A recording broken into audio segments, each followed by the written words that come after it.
Então, meninos, iniciando a gravação aqui da nossa aula. Bom dia aos que entraram depois.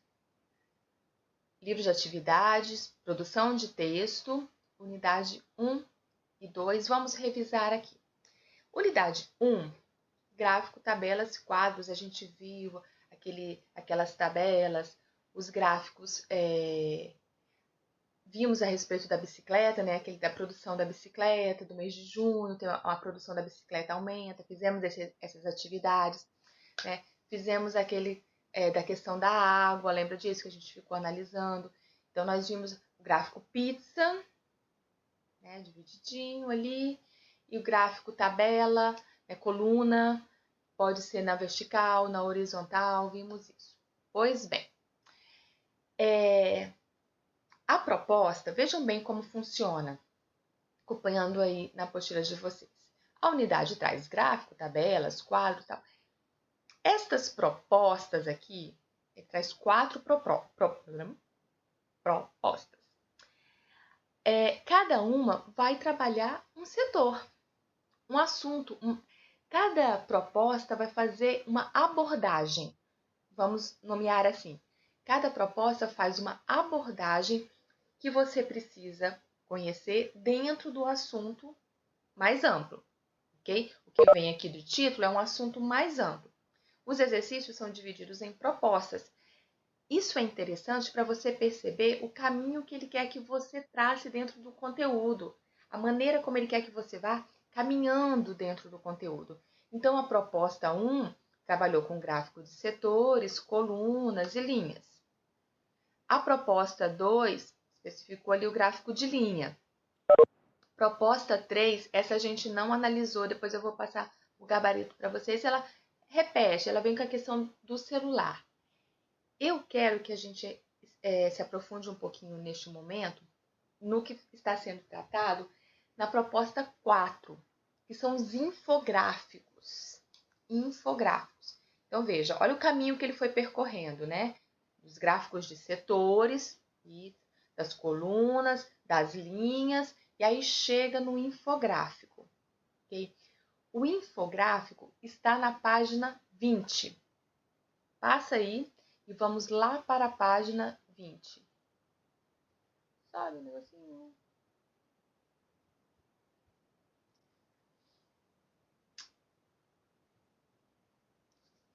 Página 20. Dentro da unidade 1 ainda, proposta número 4, ela vai falar sobre o infográfico. Olha a junção. Tem uma coisa que eu sempre falo com os alunos, de qualquer nível, de qualquer assunto, seja de língua portuguesa, seja de redação. Uma coisa que ajuda muito vocês é usarem a nomenclatura da língua portuguesa a favor de vocês. O que é usar a nomenclatura? Esses nomes que a gramática tem, eles ajudam muito na definição. Então, se eu tenho loteria cósmica em infográfico, um gráfico que traz informações. Informações, gráfico, ou seja, o que vai aparecer no infográfico? Tabela só? Gráfico setorial só? Não. Ele vai aparecer informações dentro de um gráfico. Este é muito comum quando se trata de coletâneas para provas de redação. O infográfico é muito comum. Tá? E veja aqui como ele é construído. Tem todo um texto do lado. Os textos eu não vou fazer a leitura completa com vocês aqui hoje, não, porque eles são longos, vai ficar muito cansativo para a nossa aula, né? Assim, fica cansativo, então eu não vou fazer a leitura. Mas aqui o geral e vou passar para um outro comentário que eu vou fazer lá na frente, ok? Mas eu quero que vocês vejam aqui, acompanhem aí o que é um infográfico. Olha, como um engenheiro de software transformou posts de blog em um dos filmes mais aguardados do ano, Perdidos em Marte, do diretor Ridley Scott. Ele foi colocando os passos em forma de espiral. Tem todo um trabalho com a imagem. e tem o texto do lado, tem as informações, ok? E ele vai percorrendo aqui, ó, o passo 1, início, passo 2, passo 3, vem, né, tem uma orientação, não é uma coisa solta. É um gráfico em forma de uma espiral, ele joga, o infográfico ele joga muito com a imagem, sabe? Ele brinca muito com a imagem. Aí, o que vai acontecer? Vai ter umas questões aqui, mas eu quero que a gente foque no assunto que está um pouco à frente.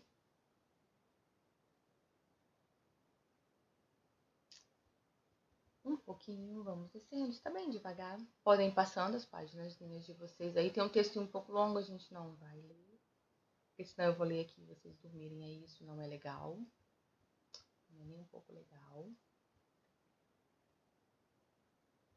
Tem um espaço aqui para rascunhar. Não precisem fazer essas atividades por enquanto não, tá? Não precisa.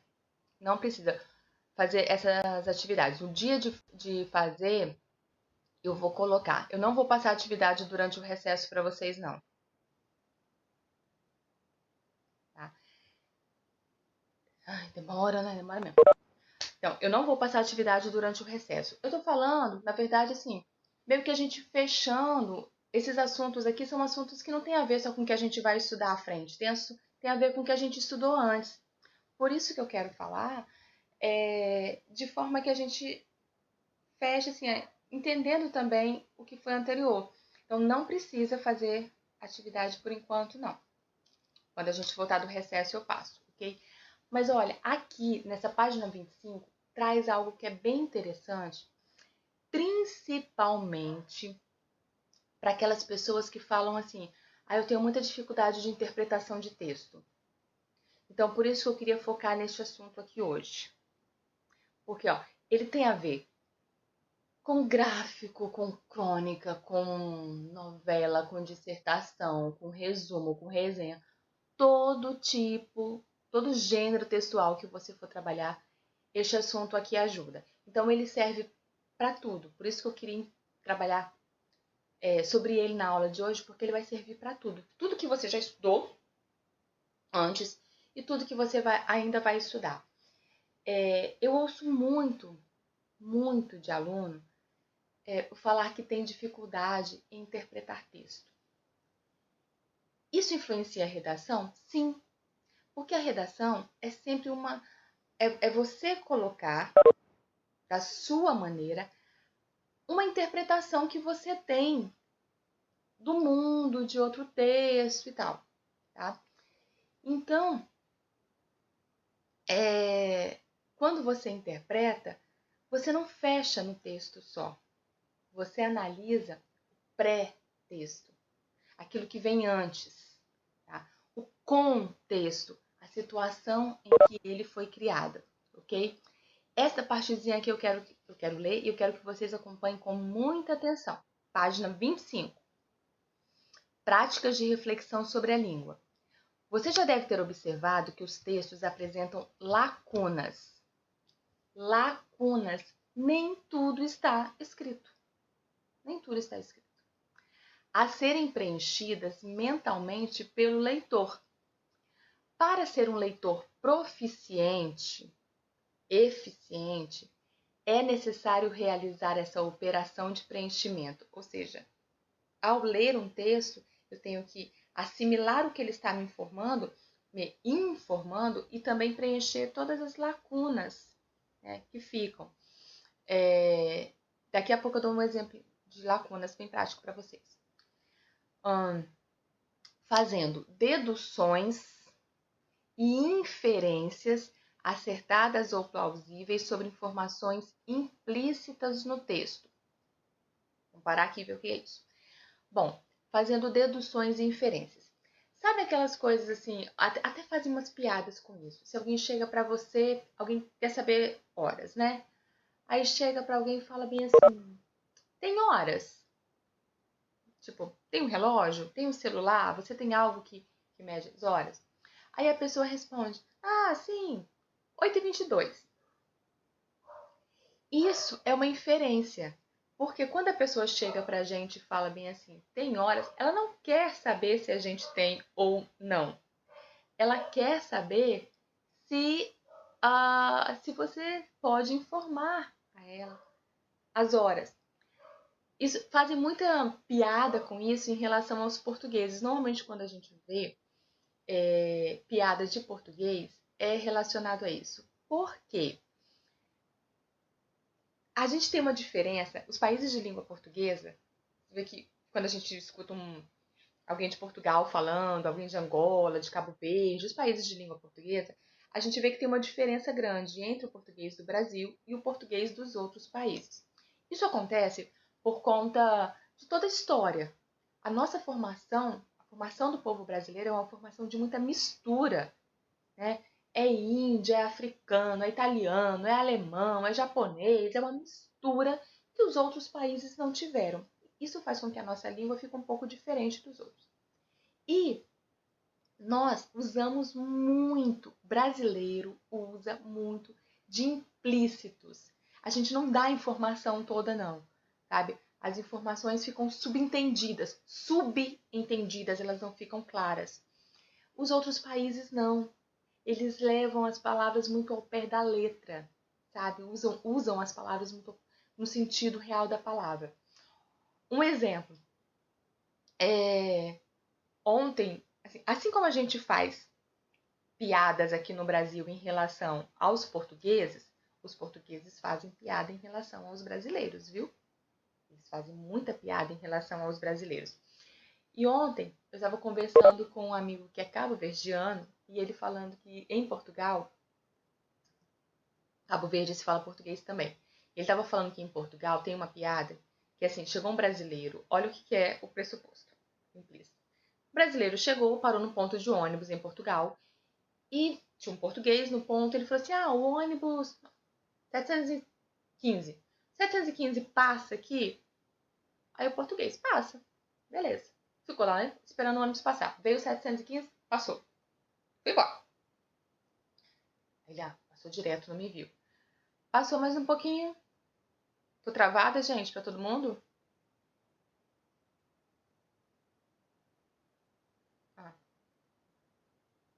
Então, Ana, sai e volta. Ajuda.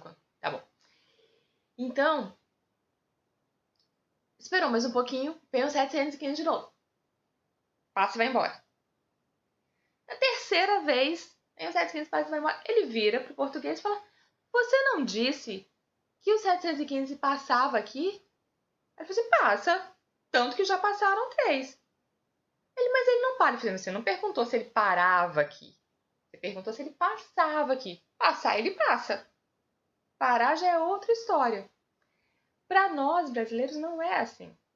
A gente chega no ponto de ônibus, passa aqui, já fica subentendido que eu não estou interessada em saber se o ônibus passa aqui e vai embora. Eu estou interessada estou no ponto, ele vai passar, vai parar, eu vou entrar e vou seguir nele. Só dele passar aqui não vai fazer diferença na minha vida. Para eles, não. Então, eles não jogam com essa coisa do implícito, com pressuposto. Pressuposto para nós. Se eu chego num ponto de ônibus e pergunto se o ônibus passa ali, é porque eu quero pegar este ônibus. Então, na verdade, o que eu quero saber é se ele passa e para ali. Mas nós, brasileiros, não damos as informações completas, tá? Pois é, mas é assim que funciona. Então, isso faz muito a piada, né? Então, a gente faz muita piada em relação aos portugueses por conta disso. Eles levam tudo muito ao pé da letra e eles fazem piada com a gente pra gente usar muito subentendido. Então, é isso que a gente fala de subentendido. E até em informações, por exemplo, mais diretas. Se eu falo bem assim, parou de chover. Parou, é bem seu longa mesmo. Parou de chover. Gente, se parou é porque estava chovendo antes. Entendeu? Então, eu não preciso dar todas as informações. Eu pressuponho, eu entendo, tá? E aí o implícito é isso, é que fica oculto, mas eu consigo entender. Aí vem um detalhe. Tá, agora, professora, como é que eu posso saber que, sim, eu vejo um texto, então eu posso entender qualquer coisa ali a respeito do texto? Não. E aí, olha a armadilha. Entender implícitos e pressupostos, entender isso é maravilhoso para você desenvolver a sua interpretação de texto. Mas, ao mesmo tempo, pode ser uma pegadinha, porque pode fazer com que você cometa o erro mais comum de interpretação de texto, que é a extrapolação. Pausa aqui para isso. Existem 3 tipos de erros ao se interpretar um texto. 3 maneiras que eu posso errar. A primeira maneira, quando eu entendo algo completamente diferente daquilo que o texto está dizendo. Completamente diferente. Segundo, quando eu entendo menos do que o texto me oferece. Terceiro, e por incrível que pareça, o mais comum, quando eu entendo mais do que o texto me oferece. Isso é um erro também de sentido. Deixa eu ver umas perguntinhas que estão vindo aqui no privado.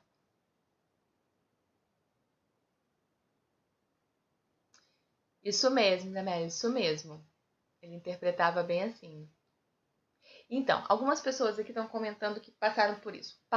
Passam muito em provas. Tá? Aí você faz uma questão lá na prova, não digo só na prova de Fabrício, não. Qualquer prova que tenha interpretação de texto. Aí o professor faz uma pergunta.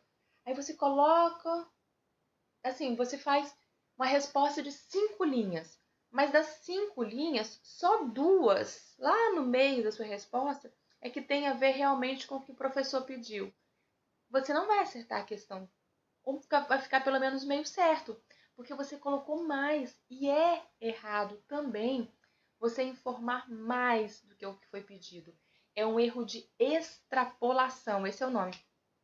Então, como eu posso garantir que ao fazer uma análise de pressuposto, de subentendido, eu não vou entender mais do que está sendo pedido? Porque você vai usar uma estratégia. Qualquer coisa que você entenda, tem que ter algo escrito no texto que justifique aquilo. Esta é a estratégia que você vai usar, ok? Entendeu alguma coisa? Procura no texto algo que comprove aquilo ali. Todos os seus pressupostos, os seus implícitos, subentendidos, tudo que você enxerga do texto tem que ser limitado ao que o texto oferece, tá certo? Tem que ser comprovado com algo do texto. E aí você garante que você não está cometendo um erro por extrapolação, certo? Olha o que ele fala aqui, voltamos aqui no quadrinho azul. Quadrinho azul. Os implícitos de um texto, os implícitos de um texto, são basicamente de 2 tipos. Implícito não está claro, ó. Explícito está claro, explícito. Vejo, olho no texto e eu vejo, tem uma informação ali explícita. O implícito não está escrito in. Sempre aquela relação, gente, exterior, interior, externo, interno, mesma relação. Explícito, mostrado, tá na cara, tá ali. Implícito, tá dentro, tá subentendido. O implícito pode vir de 2 maneiras, 2 tipos, pressupostos e subentendidos. As informações pressupostas são quase claras, quase indiscutíveis e cabe ao leitor deduzir ou inferir. Inferir é concluir. Então, ó, pressuposto, eu suponho antes. Deduzir ou inferir qual informação o autor omitiu.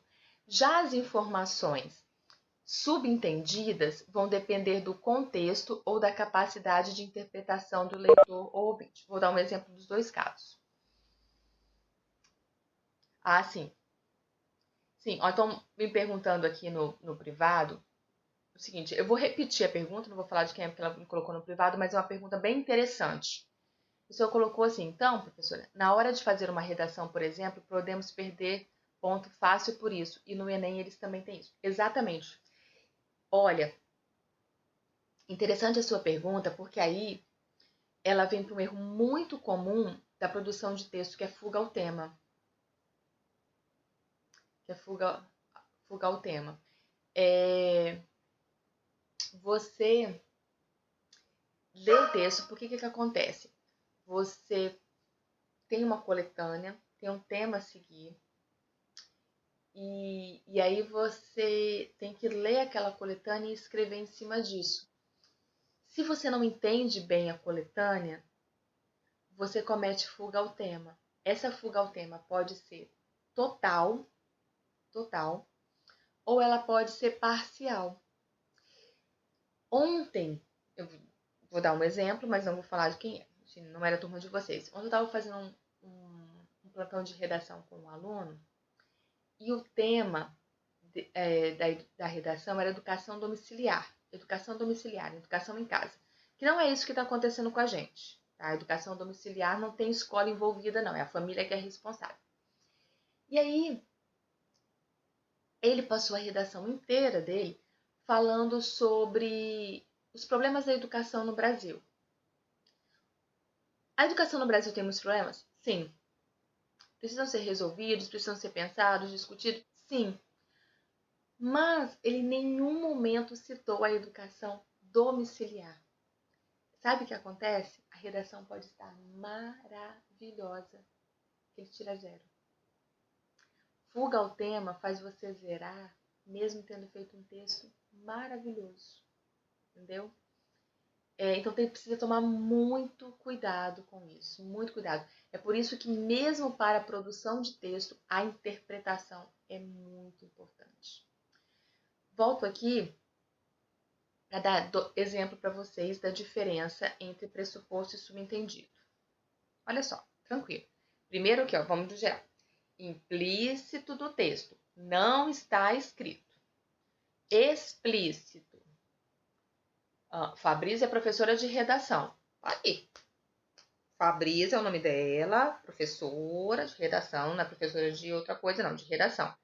As informações estão claras, explícitas. Sim, tem muita atenção para isso, sim.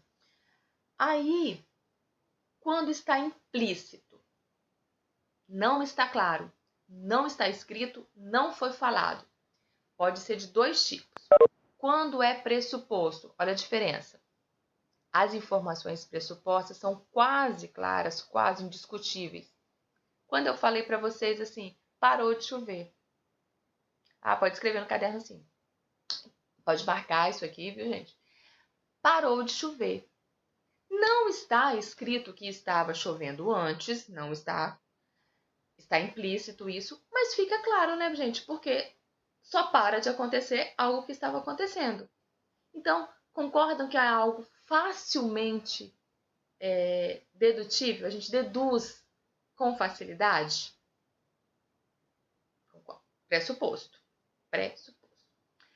Agora, o subentendido tem mais a ver com contexto. Eu preciso do contexto para entender. A historinha lá do brasileiro no ponto de ônibus. Uma pessoa parada no ponto de ônibus, o que fica subentendido é que ele não quer ficar acompanhando. Ele não é fiscal, né, gente? Para saber se o ônibus está passando ali ou não e anotando o horário. Ele quer pegar o ônibus. Então, vê, não tem nada no texto. Eu preciso do contexto. Eu preciso da situação para poder entender isso. Enxergar a diferença? E, às vezes, termos do texto, termos escritos, me levam a entender aquilo ali. Outras vezes, eu preciso da situação toda para poder entender aquilo ali. Tá? A diferença de pressuposto e subentendido.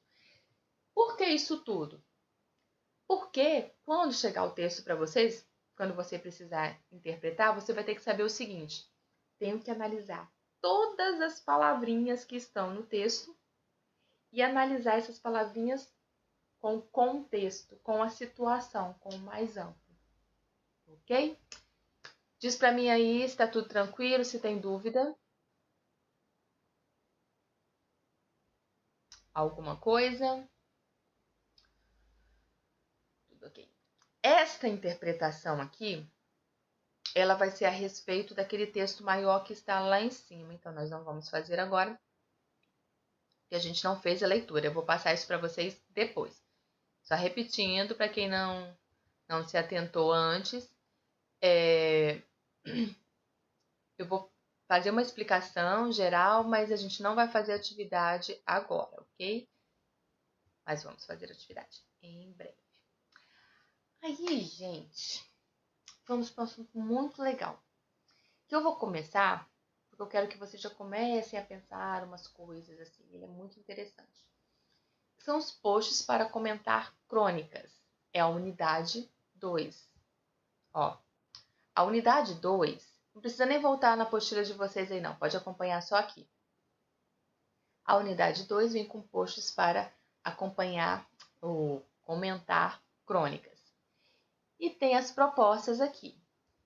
Cada proposta vai analisar um setor, né?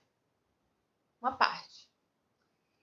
E aqui a gente tem um post muito legalzinho. Olha só. Posts para blog. Eu acho que hoje até a gente pode ampliar para outros além do blog. Acho que Instagram, Twitter, Facebook, acho que acaba sendo mais comum. Tá? E aqui você pode pensar também, a gente pode inserir aqui por conta própria os textões. Já fizeram algumas. Né? O textão da publicação, né? O textão da internet, publicou o textão e tal. Então, mesmo que a apostila não traga, eu quero que vocês comecem a pensar em relação a isso, tá? Eu também fico, comentário aqui do livro, eu fico sempre assim também. A apostila traz um livro e eu fico querendo muito saber a história, eu fico desse jeito também. Que coloca só o início, né? A gente fica curioso para saber o que aconteceu. Direto acontece isso comigo aqui também. Olha, Perdido em Marte, romance de ficção científica, foi escrito com a ajuda de muitos toques e cliques de leitores que enviaram posts para o blog do autor, Andy Weir, dando-lhe sugestões de matemática, física, química, eletrônica, biologia, botânica. Olha quanta coisa num livro só, né? Quando ele estava errado ou certo, enquanto ele postava a história, capítulo a capítulo, como páginas de crônica na vida diária de um astronauta perdido em Marte. Olha que interessante isso, né? Ele estava produzindo o livro, mas ele ia produzindo em blog, e à medida que ele ia produzindo, as pessoas iam ajudando, né? Dando informações. Isso acontece, eu não sei se alguém aqui já assistiu aquele seriado dos físicos, The Big Bang Theory. Eles também faziam isso. Eles tinham alunos que assistiam a gravação do seriado para ver se as informações que eram passadas estavam corretas, tá? Aí aqui. Esse daqui é curtinho, dá para ler sem vocês dormirem. Tem filme, né? Tem? Você assistiu, Yarn?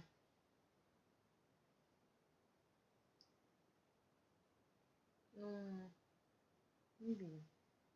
Ó, há 6 dias, o astronauta Mark Whitman se tornou a 17ª pessoa a pisar em Marte. Gente, de certa maneira, ele até plantou batata em Marte. Ó,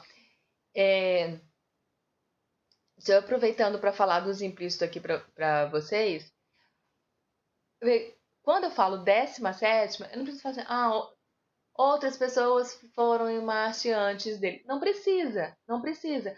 Porque quem está lendo sabe que 17ª é diferente de primeira. Então sabe que 16 pessoas estiveram lá antes dele. Não precisa isso estar escrito. Estão vendo a questão do implícito? A questão da informação? Ela não precisa estar escrita. A gente entende até... A gente nem para, né? Eu estou fazendo isso aqui porque eu estou explicando esse conteúdo para vocês. Então eu paro para falar, olha, 17ª significa que outras pessoas estiveram antes. Mas quando a gente está lendo, essa informação vem e a gente nem para analisar, né? Estou parando porque estamos discutindo isso. Então, foi a primeira pessoa a chegar lá? Não, não foi. Nem a segunda. Foi a 17ª pessoa a pisar em Marte. E provavelmente será a primeira a morrer no planeta vermelho. Não foi a primeira a chegar, mas provavelmente vai ser a primeira a morrer. Aí você já cria a expectativa. Por quê? Por quê? Se as outras não morreram e se as outras voltaram, por que ele será o primeiro?